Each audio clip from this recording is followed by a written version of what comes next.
Erwan me dit, le mercato du FC Nantes stagne, la reprise a pointé le bout de son nez, la compétition pendant 5 semaines, le temps presse. Quelles sont vos impressions? Mes impressions pour Nantes, elles le sont, Nantes n'a pas ni plus ni moins recruté que la quasi-totalité des clubs français. C'est vrai que pour l'instant, le marché n'est pas, franco-français n'est pas réellement déclenché, à part Rennes. De toute façon, Nantes a perdu Blas, un degré moins a perdu Delors, si tant est que Delors ait jamais été un joueur qui compte à Nantes, même si c'est pas une attaque contre lui, c'est un fait. Maintenant, le truc, c'est que Nantes s'est sauvé il y a 2 ans d'extrême justesse en barrage contre Toulouse. Ils se sont sauvés d'extrême justesse cette saison en battant péniblement Angers lors du dernier match à la Beaujoire. Nantes, à l'heure actuelle, est un des candidats sérieux à la descente l'année prochaine. Et il faudra recruter. Maintenant, recruter, il faut se tourner vers Valdemar-Kita, puisque que ça plaise ou non, c'est lui qui a les cordons de la bourse. Pierre-Olivier me dit, que penses-tu de la nouvelle règle du hors-jeu que veut mettre en place la FIFA? Enfin, ils ont compris, merci à toi. Alors, la règle du hors-jeu, c'est que maintenant, pour que le joueur soit hors-jeu, il faut que tout le corps soit hors-jeu. C'est-à-dire que on va arrêter ces hors-jeux grotesques qui nous ont pourri presque toute la saison. Je me souviens du premier hors-jeu, c'était la première journée Strasbourg-Monaco, où un but avait été refusé à Habib Diallo parce qu'il était hors-jeu il faisait du 43, il aurait fait du 42, il aurait pas été hors-jeu. Donc c'est ridicule. Donc de toute façon, ça se jouera aussi à 10 cm dans l'autre sens, mais au moins il y aura cette latitude qui permettra, on arrêtera de refuser un but d'un bras, d'un torse, d'une jambe. Et moi je trouve que c'est une bonne évolution pour un football plus offensif, et je suis pour. Alex Nissa du 06. Je ne suis pas un ultra, mais je suis totalement contre l'arrivée de Cahuzac, Bastier historique à Nice. Comment, Ghisolfi, as-tu pensé que ce choix de Cahuzac passerait auprès des supporters niçois quand on connaît la haine historique entre Bastia et Nice? Je pense que Ghisolfi a dû estimer que Cahuzac avait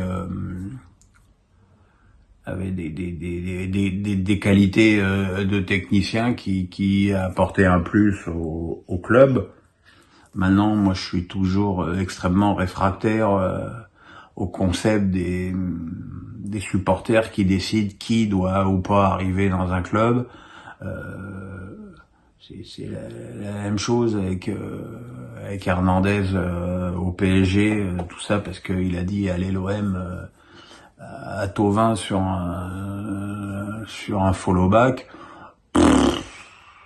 Vous nous faites chier. Honnêtement, vous nous faites chier. Jugez les joueurs sur leurs prestations sur le terrain, jugez les joueurs sur ce qu'ils apportent à votre équipe quand ils jouent, et arrêtez de nous pomper le nerf avec vos trucs, vos rivalités à 2 balles. Là aussi, j'extrapole, mais quand je vois Sami Agali qui est député de Marseille, qui milite pour qu'on enlève Paris 2024 du stade Vélodrome, mais on atteint des sommets de conneries, mais inimaginables.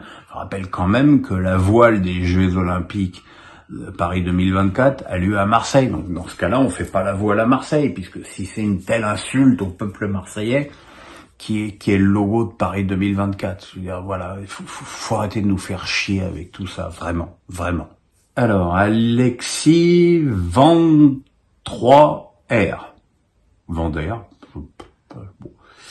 Salut Pierrot, j'ai une question pour toi. Penses-tu que le rachat du Racing Club de Strasbourg pourrait permettre au club de viser l'Europe dans les années à venir? J'ai envie de dire, c'est le but. Voilà, sans l'apport de Bluco, Strasbourg est un club qui, selon les dires de Marc Keller, valait entre la 8e et la 12e place de la Ligue 1. N'oublions pas que le championnat est passé à 18, donc ça resserre à l'élite. Et on voit que quand tu joues entre la 8e et la 12e, si une saison s'emmanche mal, comme ça a été le cas de l'année dernière, tu peux être en grand danger. Et je pense que sans l'arrivée salvatrice de Fred Antonetti, le club aurait eu de réels risques de tomber en Ligue 2.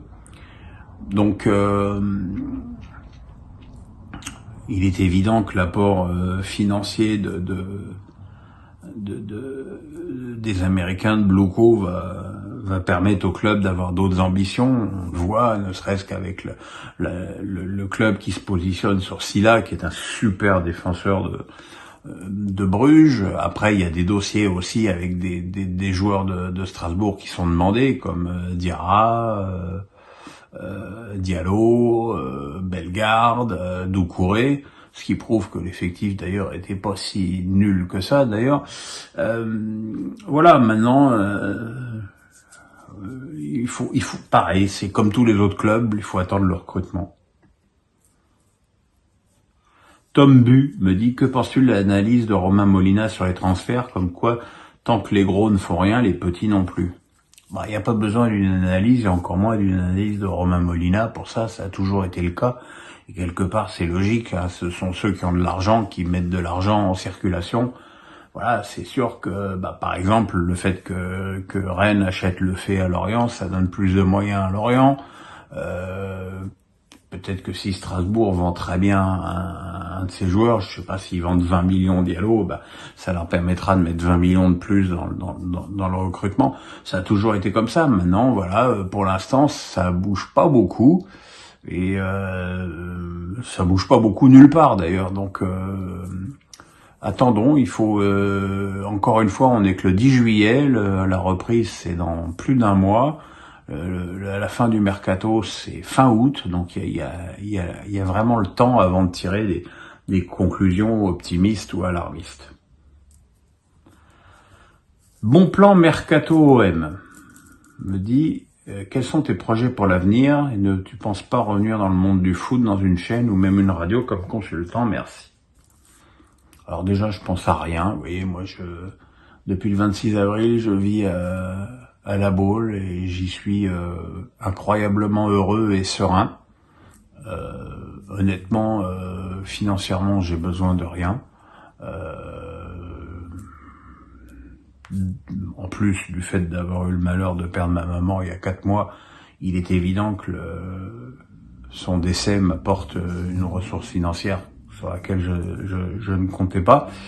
Donc moi, voilà, être à la retraite à La Baule, ça me va très bien. Et il est en tout cas, s'il y a quelque chose de certain, c'est que je ne ferai aucune démarche pour retrouver un micro, que ce soit sur une chaîne de télé ou une station de radio. Si quelqu'un vient me proposer quelque chose, j'écouterai poliment et avec bienveillance, mais c'est certainement pas moi qui irai tapiner pour retrouver un travail. Mais c'est gentil de poser la question. Paris Life, ou Paris Life d'ailleurs, me dit: je suis supporter du HAC et même si tu ne suis pas la Ligue 2, quel est ton avis sur le travail de Bonnemer et Elsner au club? Penses-tu que le HAC a de vraies chances de se maintenir et vois-tu des équipes plus faibles qu'eux? Bonne baignade. Oui, puisque je fais mon annonce à la piscine de l'Hôtel Royal de La Baule, où je vais me dégourdir les genoux régulièrement. Le parcours du HAC, il a été remarquable. Hein. J'ai rencontré Elsner quand il était entraîneur d'Amiens. On sent que c'est quelqu'un de profond. Bonnemer, je le connais finalement assez peu, mais pour l'avoir entendu parler sur Amazon, c'est quelqu'un qui, comme on dit, pue le foot. Maintenant, avoir 2 bons techniciens à la tête du club, c'est bien, mais c'est pas eux qui vont jouer sur le terrain. Et il est évident qu'avec des moyens financiers limités, le Havre va jouer le maintien l'année prochaine. Et que ça, on peut rien y faire. Mais on peut espérer aussi une première saison euphorique qui leur permettrait de consolider leur place et de mieux recruter la saison suivante.